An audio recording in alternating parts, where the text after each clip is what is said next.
G'day guys, welcome back to the Thirsty Mason.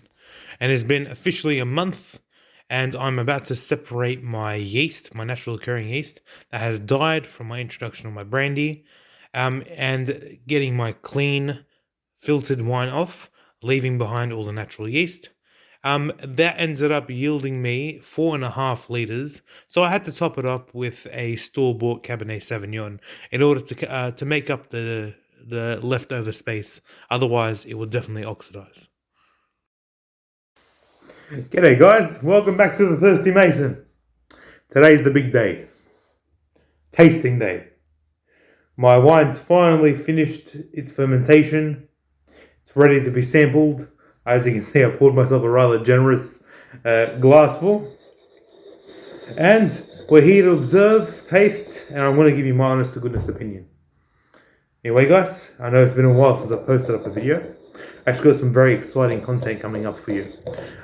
Recently, it was my gorgeous wife's birthday, and we ended up going and traveling around Mudgee in order to try all the fantastic wineries up there.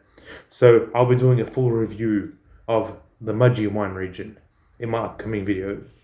But I figured first and foremost, we should try the wine that we all made together. 700-year-old recipe, 100% organic and preservative free.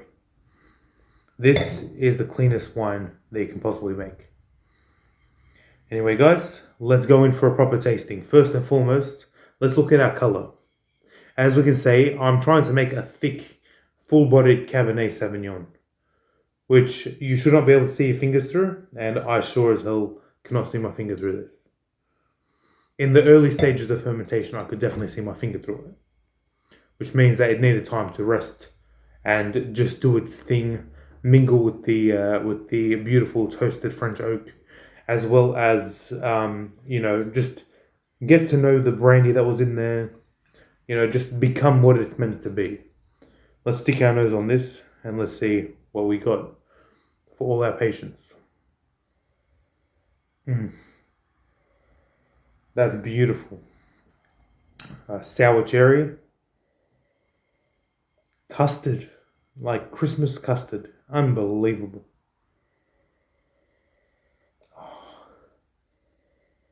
Dark chocolate.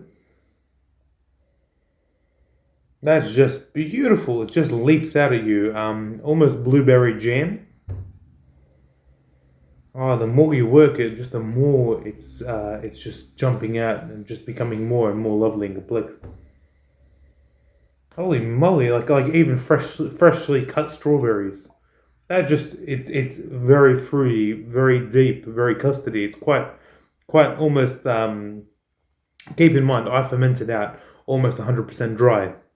So I'm not trying to get a sweet wine. There is going to be residual sweetness in this, of course, because there's a limit to how much natural yeast can actually eat the occurring sugars. So there would be a small percentage of sugar in this, which means it's going to be slightly sweeter on the palate, but not so overtly sweet like a port or a fortified, This is an art form. This is a wine in and of itself. Okay, let's go for it.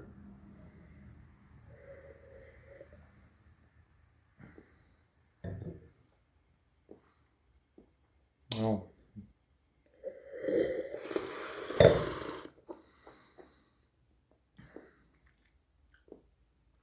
Very interesting. Very interesting. It's got no real tannin. Nothing grippy, nothing ripping at your tongue.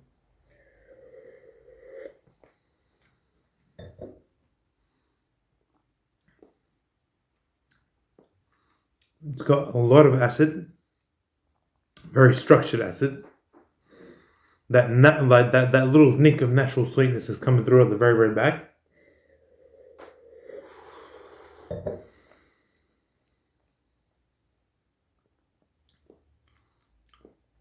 But what's incredible is the oak presence. That heaps of vanilla, that heaps of chocolate. It's just very full, and it's sitting there. It gives a long length. I'm having a chat with you, and it's still on the tongue, which is the sign of a very well-made wine. But it has no grip of tannin because we utilized brandy, which I think stripped off a lot of the tannin in it.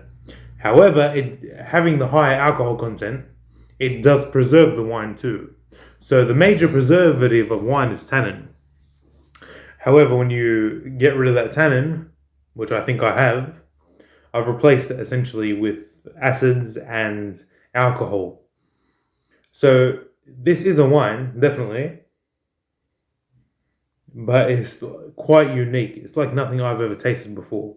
And considering it's an ancient recipe, I can entirely understand why it's nothing like nothing I've ever tasted before. This is really quite interesting. In fact, it doesn't even feel like a wine anymore. It's transcended into its own category. It's bloody delicious. You know what? How about I do this? You guys saw how I made this wine. Because I already poured my first major glass out of it, I'm going to need to bottle this almost like within the next 2 days. I'll find out how many bottles there are, and then I'll start giving it out to my lovely subscribers.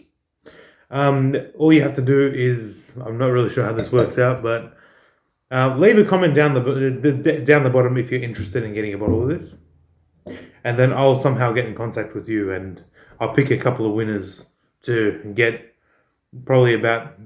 I'm probably only going to get about 6-7 bottles out of that entire 5 litres probably. The last of it will probably get a bit oxidized. But yeah, if you guys are interested in trying this lovely wine, by all means, I'm happy to give my lovely subscribers a bottle. Something something you can get from your for all your effort of sticking around for these nice little videos of mine. Anyway, guys, I'm going to enjoy the last of this once I light my fire. And yeah, I'm actually pleasantly surprised by this. Again, like nothing I've ever tasted. Because it's like nothing I've ever tasted, I have no real guideline as to what exactly I'm looking for. So is it a good wine or is it a bad wine? It's very drinkable. So I feel like it's not wine at all, ironically. It feels like a drink, a wine drink. It's not like fakers trying to make like super sweet red wine. It's just in and of itself something that's so complex and strange that it's just become a drink of its own. Anyway, I'm Jabberin. Please like, share, and subscribe. And yeah, leave the comments down below. And hopefully I'll pick out a couple of guys and we can get in contact. You can send me a little video of you trying out my Vin Naturel. Cheers, guys.